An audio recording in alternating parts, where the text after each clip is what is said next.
Welcome and thank you to my friend Bob Gentle for joining us today. I am thrilled to have him here. I think anyone who's listening today is going to walk away with just some great nuggets. Bob always shares, and he's humble too. He always shares just some really great insights. I don't think he realizes how wise he is. Bob, thank you so much for being here. I am very excited to be here. It's actually very rare I get the chance to be a podcast guest. I don't do enough of this. So thank you for having me. Yeah, well, you had me on your podcast a couple years ago. And then about a year and a half ago, a friend of ours, and I think you were part of the initial, it was a brainchild of you and our friend Lauren, decided to start a peer-led mastermind. And around the same time, I was looking for something and it was a great fit. And so we've been part of a mastermind together. And I've just learned so much from just rubbing shoulders virtually with you on our Zoom calls a couple times a month. So, and not just from the things that you say, but just the way that you operate, the way that you run your business, the way that you approach your work and all of that. So I have no doubt that people will get a lot from hearing about you today. So Bob, you run Amplify Me Agency. You're such a great expert and guru, in my opinion, on personal branding and how to position yourself well. You walk the walk, you talk the talk, you're the real deal. Why don't you tell people a little bit about what does that mean, personal branding? How do you support people in that? How do you help people improve in personal branding and their marketing? For me, personal branding is a bit of a cliche, if I'm honest. Everybody has a personal brand. That this idea of a brand being something that people say about you when you're not in the room. Mm-hmm. Well, for most of us, a few people might speak about us when we're not in the room. Being intentional about personal branding and really cultivating it and leaning into it is really about making sure people are speaking about you when you're not in the room and trying to influence what they might be saying and what they might be thinking. Yeah. So for my clients, I work with entrepreneurs and executives. So for executives, personal branding is really about what I might call a leader brand. It's about being visible in your organization as a leader and making sure that you're known for the right things within your organization, both within and without, because your brand as an executive is an asset that your organization has in terms of a standard that people can get behind. But it also really matters for those people that you are leading, because for a lot of people, especially today, we're all working remotely. We don't see our teams as often as we might have. So a lot of people are starting to become feeling like they're a commodity. And that's a real problem. Yeah. Because if you're a commodity, you're going to move for $1 more. Right. So leadership becomes really important. And leadership for the right reasons, being known inside your company for the right things. For entrepreneurs, it's equally important that your customers know about you, that your potential customers know about you. But the problem entrepreneurs have is you can't get paid for being famous. That's a problem. So for them, I'm also supporting in the monetization role, helping them understand what is their zone of genius and who needs that the most, and trying to draw a line between the two in order that they can get paid, essentially. So that's what I do. It is becoming my signature that I forget what the question actually was. Well, you gave us a good background of what you do. So that's really all I was hoping to gain there. Because, when people talk about themselves, they use certain phrases. I actually spoke about this morning on another call I was on, because we were talking about website copy. And I said, I've gathered a bunch of phrases that you used while you were telling me these things. It's so much better sometimes when people talk, right? Because they say things that they wouldn't normally type if they were just typing on a blank document on their computer. People get real nervous when they see that blinking cursor.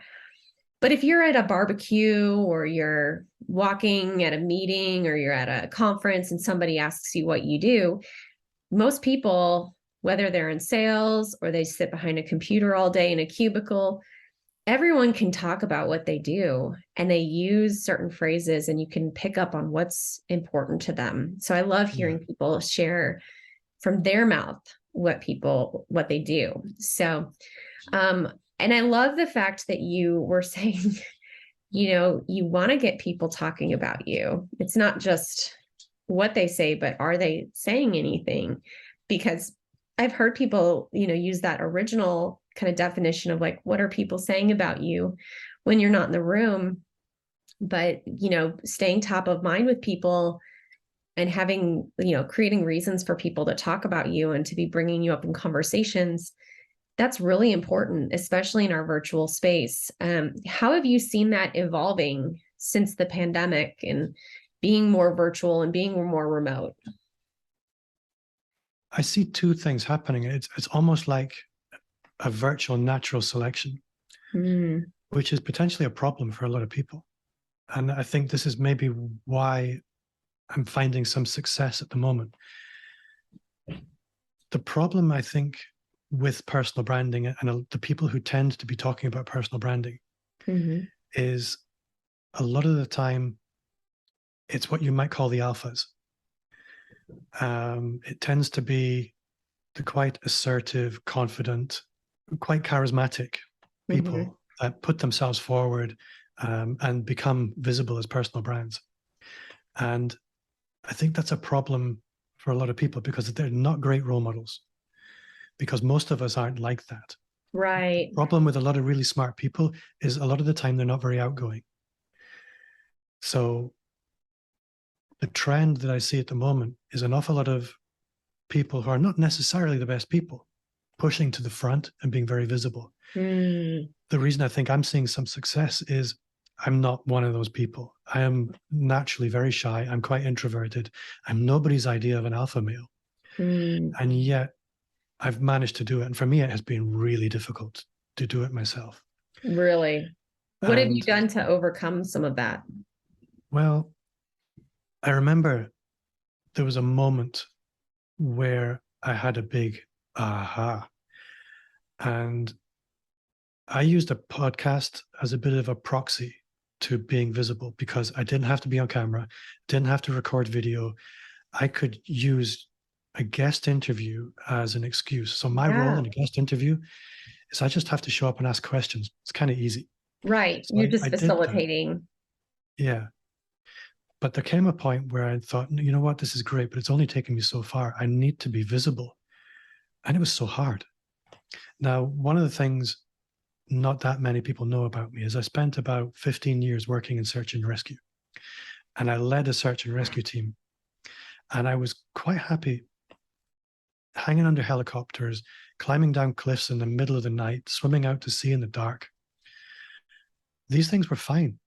Help sort of recovering bodies, things like that, not a problem. And I'm sitting there thinking, just hang on a minute. You can do all that, but you find making a YouTube video scary? Yeah. Come on. And I thought, well, how do we train people to do those things? And Perspective shift, huh? yeah, it's a gradual process of desensitization over time. So let's just apply the same thing to personal branding. Yeah. Let's just start making it, get over it. You don't have to show it to anybody. And then over time, it's going to become natural. And that worked like a charm for me. Mm, But just because it worked for a charm like me doesn't mean it's going to work for like a charm for other people. Um, and if you ask me what the trend that I see is, sadly, it is a lot of people with great ability hiding in the dark. yeah. They don't come out of that at all. And a lot of people with mediocre ability getting an awful lot of airtime. I'm not happy with that. So if anybody's listening thinking, hey, that's me in the dark, I've got you. Well, you're speaking right to me. Yeah, the last 2 years I've definitely pulled back a little bit. And as you're speaking, I'm realizing, you know, pre 2020, I went to way more conferences, way more live events, way more coffee meetings with, one-on-one scenarios, where now it's more virtual spaces, and you don't run into people that face to face all the time like you did a couple years ago. I've still gone to some conferences here since the pandemic, but it's not nearly to the same scale. So as you're talking, I'm like, well, yeah, how are people going to even rub shoulders with me virtually if I'm not putting anything out there? And so it's been, just hearing you talk is really convicting to me. So a great example at the moment. I have a client that's been a client for 10 years. And I know he needs quite a lot of work done that I'm ideal to help with. And 2 years ago, I would have just picked up the phone and said, "Hey, John, we need to talk." Mm-hmm. It would have been done in 5 minutes. Now I've spent 3 weeks trying to schedule a Zoom call. What is wrong with me? I've changed. Now I can't just pick up the phone anymore. Interesting. The flip side of that is teleport me back 3 years ago. I was a local business dealing with local businesses, and I was a generalist. I was doing, if from a marketing perspective, I would have walked your dog if you'd asked me. Whereas now, I have clients I had to make a list. I thought, I'm going to speak about this. So I need to make a list because it's a big list. I have clients in Australia, Qatar, Canada, all across the UK, all across the US, Germany, France, and Mexico. Wow. That would never have Amazing. happened 3 years ago. Yeah. So that's the contrast. From just other conversations we've had in our mastermind, you seem like you're staying more in your lane too. You're not that generalist as much as you're really focused on the personal branding and leader brand. Yeah. And I think the difference for me, and I think this is the thing I would say, that this is the great opportunity, is being a solopreneur and international, and being able to do that through things like Zoom has become normalized in 2 years. 2 years ago, people would have thought that I was crazy trying to be the guy that was helping them I have a client in Canada that could probably hire somebody to do what I'm doing locally, but it would be at a very different level. Yeah. But now she just would never consider doing that. She would naturally go out and look for the very best person in the world. So the world has changed. That's normal now. Yeah. So if you're visible online and you really own that, you lean into it, you become known as the guy, which is possible. Yeah. There's so much opportunity to stay in your lane, to stay in your zone of genius and work for that one person you really want to work for. We passed 8 billion people in the world yesterday. So there's plenty of opportunity if you show up. Yeah. So you have focused more on creating more of your own content, putting yourself out there. Are there any other ways that you've kind of innovated in the past few years to focus on this personal branding, focus on the leader branding, all of that stuff, to be known for just that? I think innovation implies doing something different from the way you've done it before. And for me, that's really what the last 2 or 3 years have been about. I used to be what I would call an ordinary business, doing things in ordinary ways. And from that, you get ordinary results. Yeah.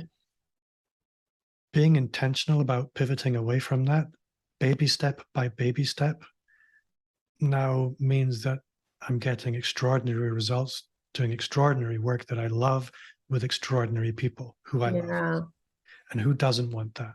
Right. So for me, the innovation has been baby steps. You just have to take little steps, little steps, little steps. And over time, they lead you down a long and interesting path. And for me, the other innovation, I guess, it all boils down to courage. That you can talk marketing tactics till you're blue in the face. You can talk strategy all day long. But until you've got the courage to take action, nothing's going to happen. And I made excuses for myself for a decade. And literally in 2 years, my business is the most profitable it's ever been in 20 years in business. Wow. And I have gone from Congratulations. having 15 staff to a virtual team of 3. Wow. Congrats, Bob. Like, Congrats. Yeah, that's a good feeling too, to feel like you've kind of found more of your sweet spot, even though we're always continuing to, evolve and grow in that. But to find something that is working is wonderful. So if you had to go back to young Bob, fresh out of college, fresh out of high school, just starting your career or thinking about your career, is there any advice you would give young Bob? I would say, listen to yourself much more, trust yourself much more, and bet on yourself much, much more. And know that there are people out there in the world who will like you. And I think this is something so many people worry about, is Yeah. being liked.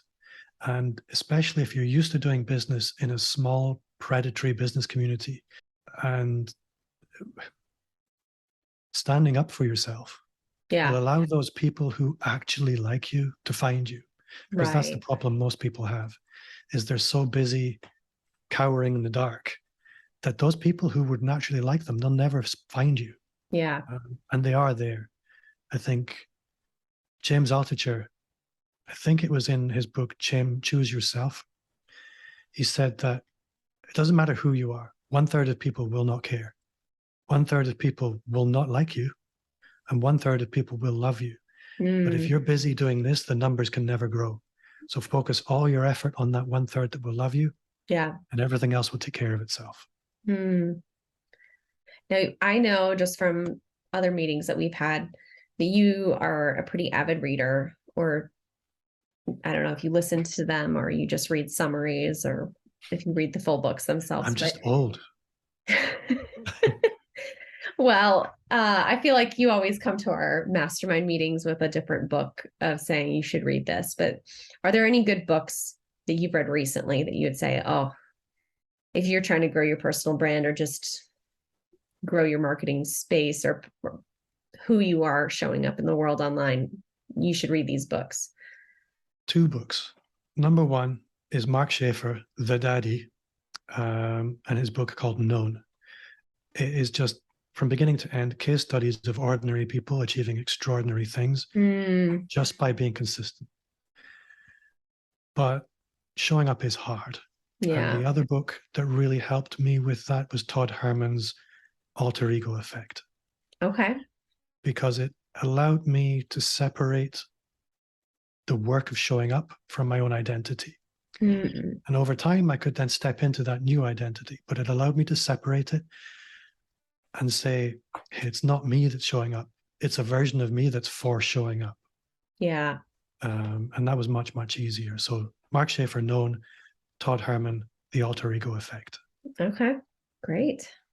As you're thinking about like where marketing is today, where personal branding is today, how people get their exposure out there, if you were to give somebody one piece of advice, or you could do two, I'm not going to stick to the just one rule, but one piece of advice for if they want to go get out and get another simple marketing win, small, large, easy, hard, what would you tell them to go do?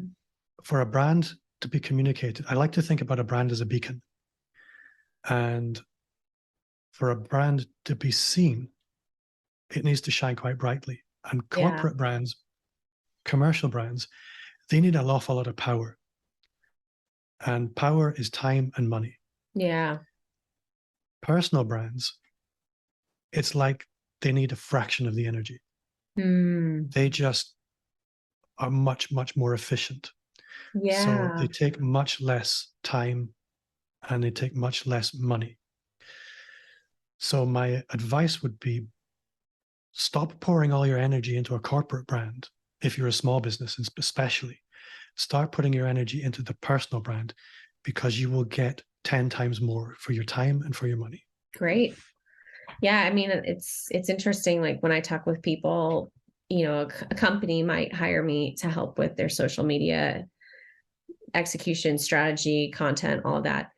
But I always ask, who's the face of the brand? Can we get access to their LinkedIn profile?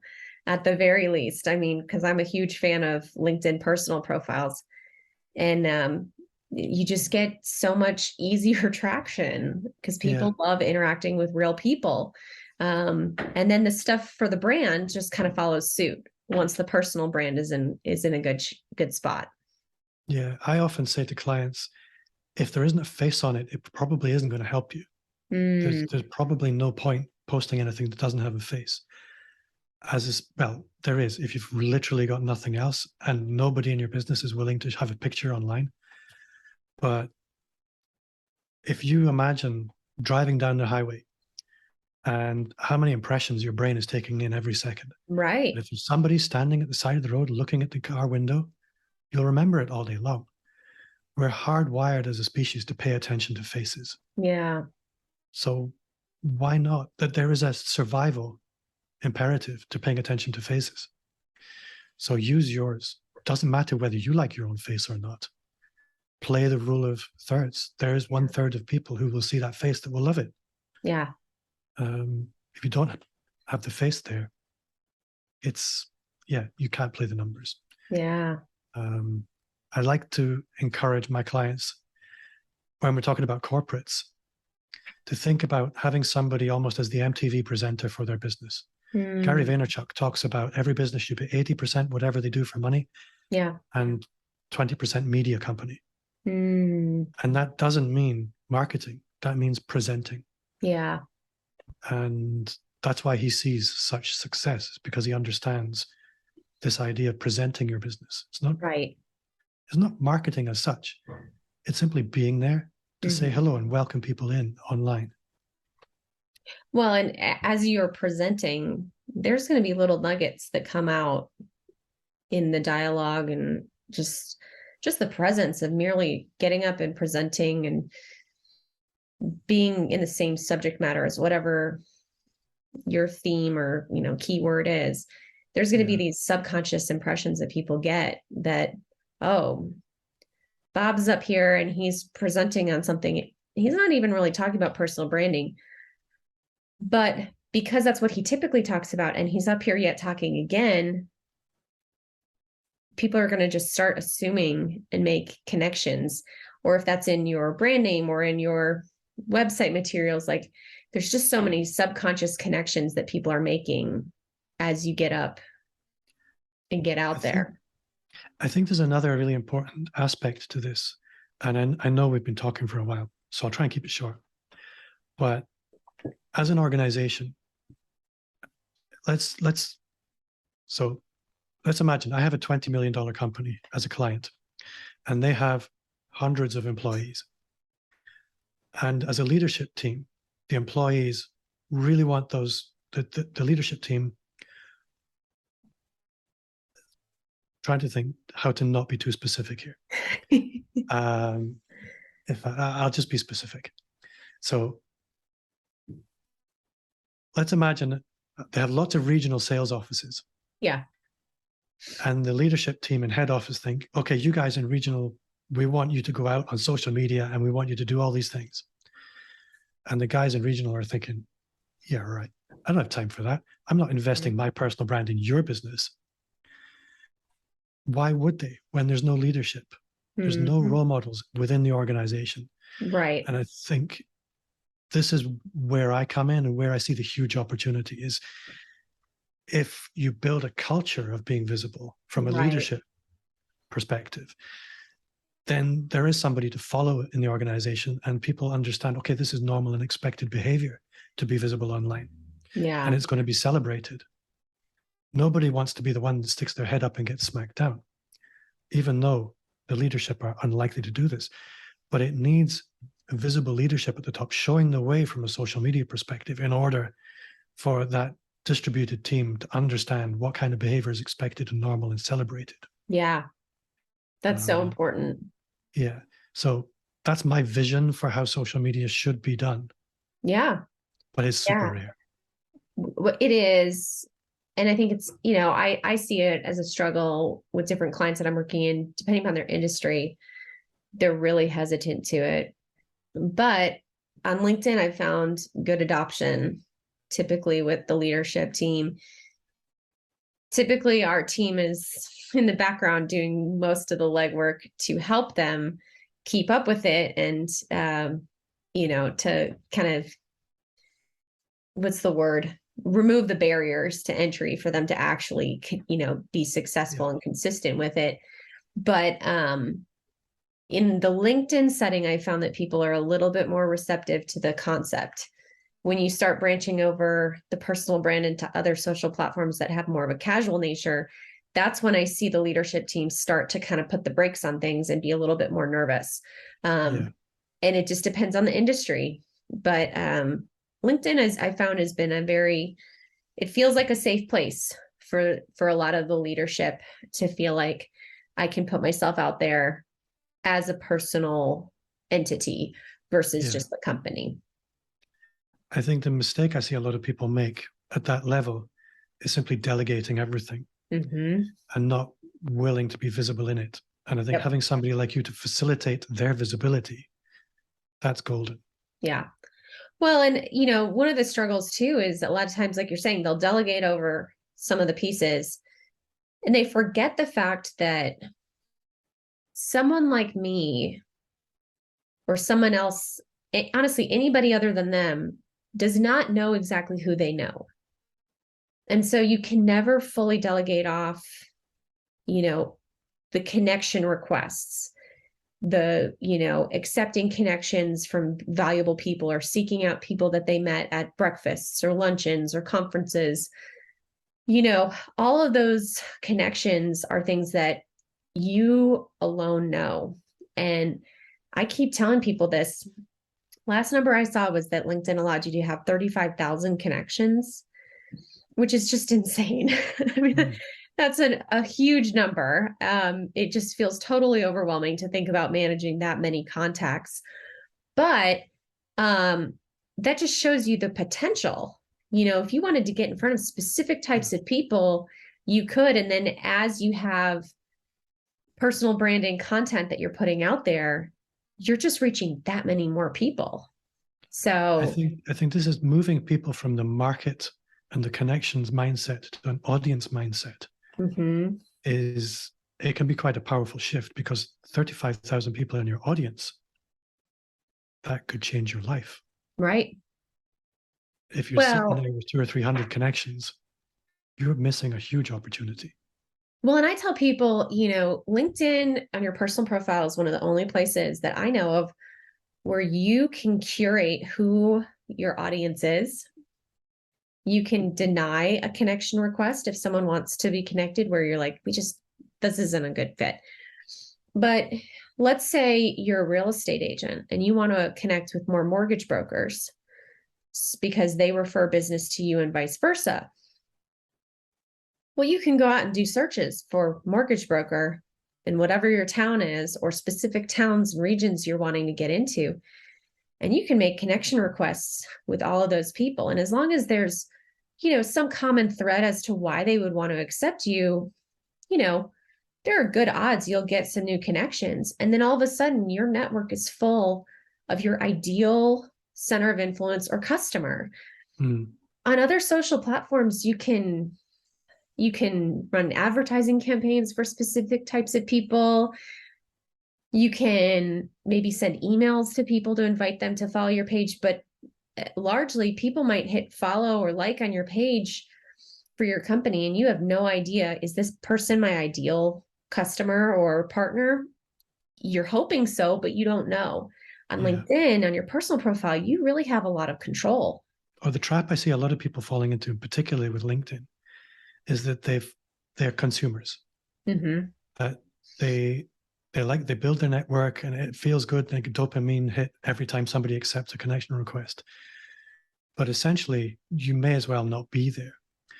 But focusing on being a creator alongside having a network is the kind of thing that will change the dynamic when there's an opportunity. So if you can imagine, if somebody is a regular listener to your podcast, Valerie, they're sitting there thinking, I need somebody to manage the social media for my organization. Right.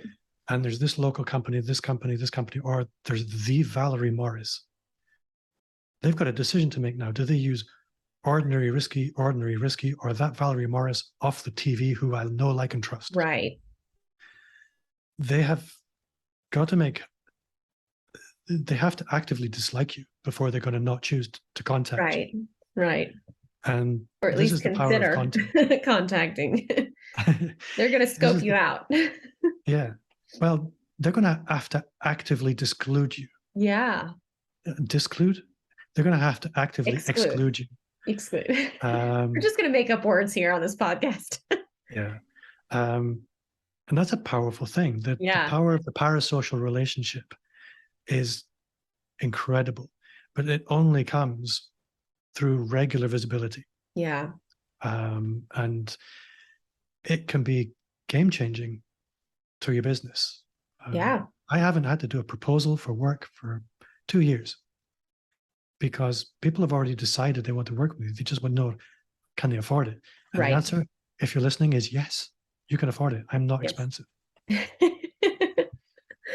Well, yeah, it's fun to see. And it's also, I think, one of the other things people, and you kind of hinted on it in your explanation there, is people forget that there's a relationship happening. You're not just, you don't want to just be a consumer, but each of these connections are opportunities for live coffee meetings, Zoom coffee meetings, meetups at conferences, or continuations of meeting at conferences, but in the virtual space. There's relationship that can happen. And when there's genuine connection happening in comments, private messages, separate emails that all stem originally from that LinkedIn connection, or any social media connection, really, that's rare because there's so much spam out there now, and so much kind of automated, quick answer, but not deep, genuine, hey, I want to connect with you kind of interaction.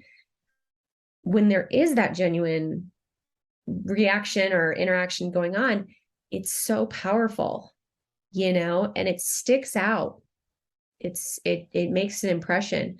So I think if you go into it with the idea that, hey, these are all just relationship tools, and I can leverage these relationships and grow those with multiple tools and in multiple ways. But it's not just going to happen because I post one time or I hit a like on one post. There's got to be some depth that happens over some time.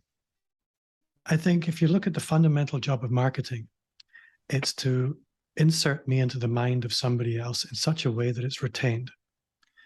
Yeah. And that takes a degree of repetition.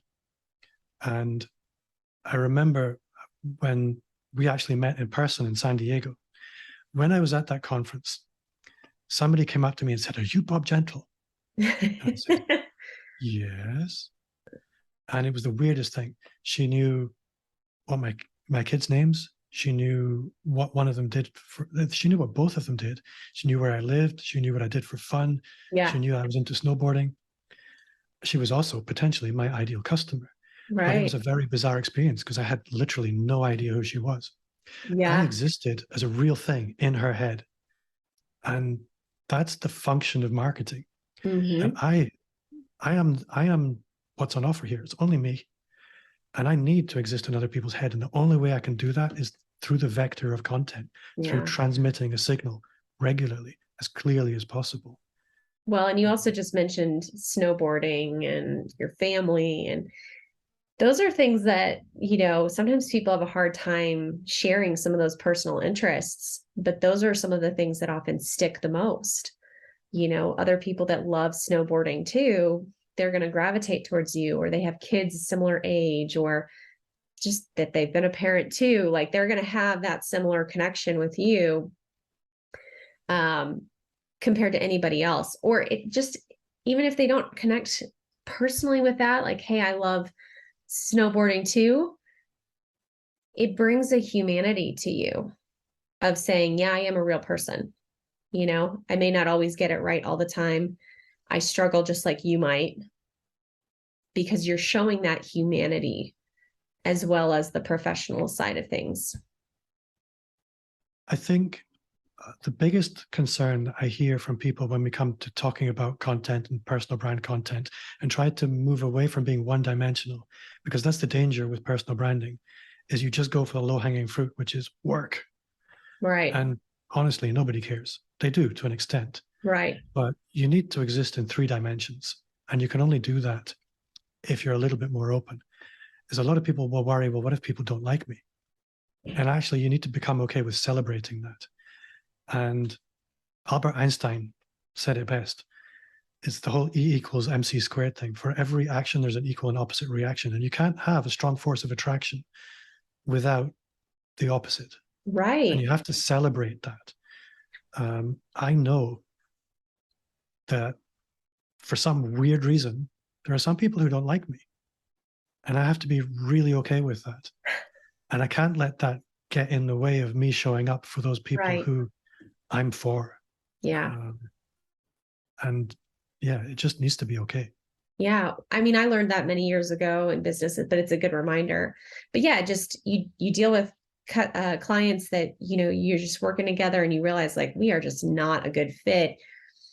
And after a while, it's like, if I can just attract the people that are a good fit, I'm not going to deal with any of those frustrating client situations as much because I'm going to naturally repel them. They're going to go find somebody else.